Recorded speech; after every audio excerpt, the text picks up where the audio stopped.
মামলা ব্লকের আইনজীবী প্রেসিডেন্ট শেখ আসলাম রোড কিছু বক্তব্য রাখবেন কয়লা ব্লকের যে ড্রাইভার নিয়োগ হয়েছে তার জন্য তা মনোযোগ শুনুন। দেওচা পাচামি কোল ব্লক নিয়ে যে ড্রাইভার সংক্রান্ত নিয়ে চারিদিকে একটা বিভ্রান্ত ছড়িয়ে আছে, সেই বিষয় নিয়ে কীভাবে কোথায় ফর্ম জমা দেবেন আমাদের লোকাল বয় এবং আশেপাশে পার্শ্ববর্তী এলাকাগুলো ড্রাইভার ফর্ম জমা দিচ্ছেন, সে বিষয় নিয়ে আমার থেকে ভালো কচিদা খুব ভালো জানেন। তো কচিদা কিছু বলবে এই ড্রাইভার ফর্মের বিষয়টা নিয়ে। আপনারা সকলেই জানেন যে এশিয়ার দ্বিতীয় বৃহত্তম কয়লা শিল্পাঞ্চল দেওচা পাচামি কোল ব্লক ইতিমধ্যেই ফেব্রুয়ারি মাসের 7 তারিখ থেকে শুভ উদ্বোধন হয়ে গিয়েছে এবং মাননীয় মুখ্যমন্ত্রী ঘোষণা করেছেন যে এখানে 1 লক্ষর বেশি কর্মসংস্থান হবে। সেই পরিপ্রেক্ষিতে বীরভূম জেলা প্রশাসন একটা নোটিফিকেশন জারি করেছেন যে ড্রাইভার পদে যারা ড্রাইভার আছেন তেনাদের ড্রাইভার নিযুক্ত করা হবে, তেনাদের জন্য আবেদন করতে হবে।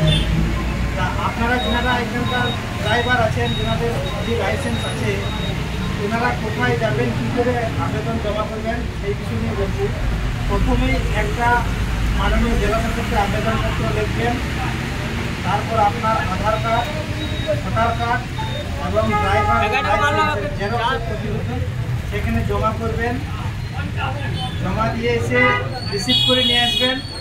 রিসিভ করার পরে আবার ওনাদের কাছে জেনে আসবেন যে মেমো নম্বরটা আমি কবে পাবো।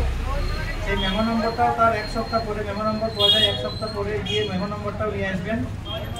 আর যেহেতু লিখেছিলাম আমরা যে পঞ্চায়েতের জানিচিনি সার্টিফিকেট বা পাসপোর্ট সাইজ ছবি সঙ্গে নিয়ে যাবেন, তা অনেকেই গিয়েছিলেন ওইখানে, ওনারা বলছেন যে না পঞ্চায়েতের সার্টিফিকেট বা ছবি লাগছে।